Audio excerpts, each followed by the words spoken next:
Diana Filimon, bună ziua! Bună ziua! Vă mulțumim pentru a fi cu noi în acest bar din București, care se numește Que Pasa. Într-un interviu la începutul anului, pe care l-ați acordat newsletterului nostru Regard la Lettre, ați spus ceva care m-a interesat. Ați spus că există în România o revoltă a apatiei în rândul tinerilor, adică? E o apatie care s-a accentuat în timpul pandemiei în rândul tinerilor. Cred că aici nu vorbesc din statistici, dar la cum simt eu, e generația cea mai puțin activă, a fost cel puțin. Acum se văd de câțiva ani niște semne că încep să devină un pic mai activ civic, politic, mai puțin, dar civicul online Da, păi toți suntem activiști de online, cred că de Facebook, Instagram și TikTok e foarte la îndemână, dar da, ei au fost un pic mai apatici civici, au fost cumva martorii luptei noastre, generației mele și a altor generații apropiate mie de a ne lupta cu sistemul din România, spunând așa foarte generos sistem, a lupta punctual cu anumiți politicieni și cu niște metehne mai vechi, dar e și o revoluție a necunoașterii cumva la ei, a tinerilor, și știu ce zic când zic cuvântul ăsta, necunoaștere. Este o generație care se informează accidental, care e copleșită de informații, dar din care înțelege mult prea puțin, pentru că sunt prea puțini adulți care își bat capul să le explice ce se întâmplă.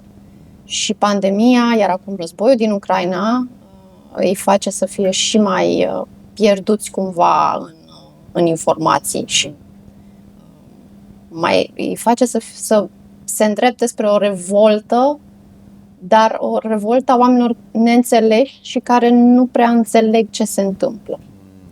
Și deloc se gândește că eventual o acțiune din partea lor ar putea schimba nimic. Nu au niciun fel de încredere în acest lucru. Exact, da. Nu au niciun fel de încredere că se poate schimba.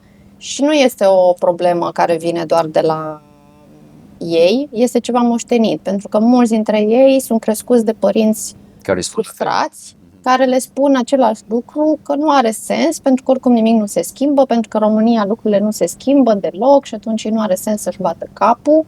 Deci este un amestec de moștenire a frustrării, cumva generațiile apropiate de mine ca vârstă de părinți reușesc să transfere foarte cinic toate frustrările și toate nerealizările lor, copiilor, pe care îi îndeamnă mai degrabă să fugă din țară, să fugă de responsabilități, să fugă de asumarea unui rol în comunitate și asta face foarte, foarte mult rău. Presupun că Forum Aporum a avut și succes în anumite zone, în anumite parte din populație, adică a fost la un moment dat, nu? Da, bine, acum a progresat un pic. Da, vorbim de generalizare cumva. Da. Problemele eu cred că se înmulțesc adică modul în care noi lucrăm cu tinerii ne face să depistăm, ne-a făcut să depistăm în anii ăștia tot mai multe probleme sau mai multe nuanțe ale problemelor, să spunem. Adică să înțelegem mai bine de ce nu se implică, cum să facem să se implice. Ce ne diferențiază pe noi și ce am reușit noi să facem în ultimii ani este să vorbim pe limba lor. Suntem printre organizațiile sau în proiectele organizației noastre au ei mai multă încredere decât în multe alte proiecte, pentru că de la început noi am avut în echipă tineri. Deci noi nu suntem adulți la 35-40 de ani care gândim și scriem proiecte pentru tineri, ci colegii mei sunt de 20 de ani, am în echipă tineri cu care eu lucrez de când ei aveau 14 ani și acum sunt studenți în București sau în alte părți și continuăm să lucrăm împreună. Deci ne formăm reciproc. Eu învăț de la ei de ce au ei nevoie și cum să vorbesc mai bine cu ei ca să mă înțeleagă și eu să înțeleg pe ei.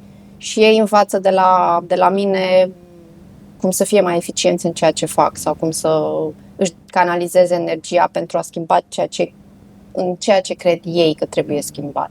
Deci eu cred că problema este la noi, că ne închidem foarte tare într-o bulă a adulților frustrați că tinerii nu înțeleg și nu mergem suficient acolo unde sunt ei. Și faptul că noi nu mergem acolo creează în ei, creează în generațiile tinere un tărâm foarte fertil pentru oameni vulnerabili la populism, la extremism și mie mi se pare că este generația asta, așa foarte brutal spus, tânără de elevi de liceu și studenți de acum, sunt cei mai vulnerabili la un potențial lider care să promită marea și sarea și că va rezolva sistemul și va rezolva toate problemele. Noi cumva suntem un pic mai expuși ca generație.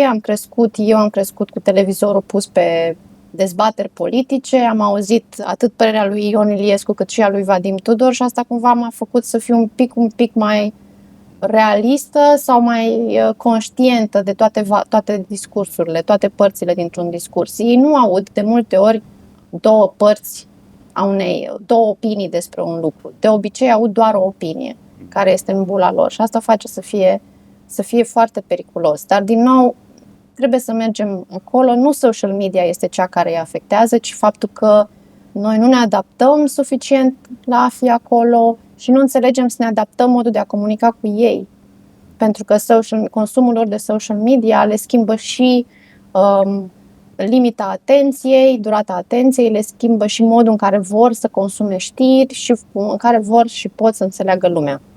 Și cred că de acolo trebuie să învățăm. Da. Și din cauza acesta, nu știu aici, dar în Europa de Vest, ideea de a educa despre ce se întâmplă în lumea mediatică este destul de important acum, este un trend, așa că trebuie să educăm tinerilor în acest respect.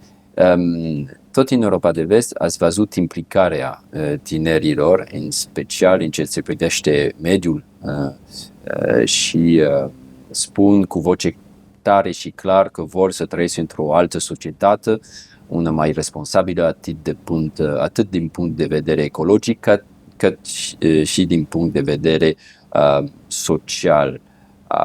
Este o mare tendință. Credeți că cumva și prin rețele sociale această trezire sau va fi în curs de realizare și în România? Eu cred că ei sunt mai racordați la curentele astea civice și preocupările civice din Occident. Care sunt și pe rețele sociale. Da, adică cred că problema noastră și aici a societății civile în general este că nu știm să-i facem să fie atenți la probleme locale. De exemplu, în România este o problemă foarte mare cu rasismul și discriminarea romilor. Este o problemă imensă din punctul meu de vedere, foarte reală. Nu se vorbește. Nu se vorbește. Ei sunt mult mai conectați la Black Lives Matter decât la problema romilor din România. Și asta nu e o problemă, nu e că lor nu le pasă, ci că noi nu comunicăm despre asta. Și atunci ei sunt racordați cumva prin telefon la problemele civice din vest, care se suprapun, dar nu complet cu cele din România. Și, repet, e vina noastră, a societății civile, a presei din România, că nu reușim să contextualizăm niște probleme aici și să-i facem să le pese de realitatea imediată. Adică, de multe ori am impresia că mulți tineri trăiesc într-o lume paralelă, chiar și civic vorbind. Adică se preocupă mai mult de, nu știu, nu vreau să dau o cauză anume ca să nu o fac să pară neînsemnată, dar nu înțeleg de ce pe strada lor au gropi sau de ce s-a luat căldura sau de ce nu au apă caldă. Și nici nu vor să înțeleagă. Pentru că în România se consideră că nu are sens să te mai lupți, trebuie să accepti și să pleci dacă nu-ți convine. Dar ar fi mai dispuși să se lupte pentru niște cauze din alte țări decât cele de la noi, pentru că din nou nu știm să le explicăm că se poate face ceva și aici și e chiar la îndemâna oricui să miște lucrurile și că sunt probleme mai urgente aici uneori. Poate că din generația un pic mai în vârstă, de la 30, se produce un pic această conștientizare, nu? Precis pentru că este o maturitate care permite adică personal am văzut în ultimele an oameni care nu mai plecă atât de mult din România, care eventual se întoarcă și care văd că în România sunt lucruri care sunt inclusiv mai ok decât în vest. Da, bine, eu sunt unul dintre oamenii care a ales să rămân aici fără niciun fel de ezitare, pentru că eu consider că aici sunt mult mai multe posibilități decât în multe alte țări din Europa. Exact. Chiar și doar din Europa, să ne concentrăm doar pe continentul acesta. Eu cred că aici se pot... Eu, dacă m-am încăpățânat suficient de tare, am reușit să fac o asociație și cu munca mea și a colegilor mei, să o facem să fie relevantă. Deci se poate. Nu știu dacă aș putea să fac asta în Olanda sau Germania sau, nu știu, orice altă țară. Probabil era posibil, dar cred că setea de proiecte de genul ăsta în România e mult mai mare. Și am umblat foarte mult prin țară în anii ăștia. Sunt extrem de mulți oameni minunați și nu-mi place să folosesc cuvinte din astea pompoase, dar chiar așa sunt, care luptă pe banii lor, pe timpul lor, pe nervii lor și mișcă lucruri în comunitate. Și cred că ar trebui să ne uităm mai mult la asta decât la cei care nu fac asta sau care refuză, cumva se demisionează din funcția de cetățean, cumva. Și da, după 30 de ani, să zicem că ai făcut niște alegeri în viață, începi să te uiți după o chirie mai bună sau poate să-ți cumperi o locuință, te căsătorești sau te așezi în ce formă de conviețuire dorești tu și atunci apar că începi să spui niște întrebări: de ce strada așa, de ce n-am căldură, aș putea să fac ceva. Dar și aici procentul este destul de mic. Pentru că dramatismul ăsta estic îl avem toți și cred că fiecare, nu știu, dorință de a face ceva sau a schimba, prima dată trebuie să ne luptăm noi cu noi, pentru că noi este cea mai mare ezitare. Noi suntem cei mai ezitanți cu noi, pentru că ne gândim, n-are sens că după aia, nu pentru că nu se schimbă nimic, ci ne teamă că vom fi dezamăgiți. Și atunci vom fi și mai cumva apatici și ne teamă de noi mai mult.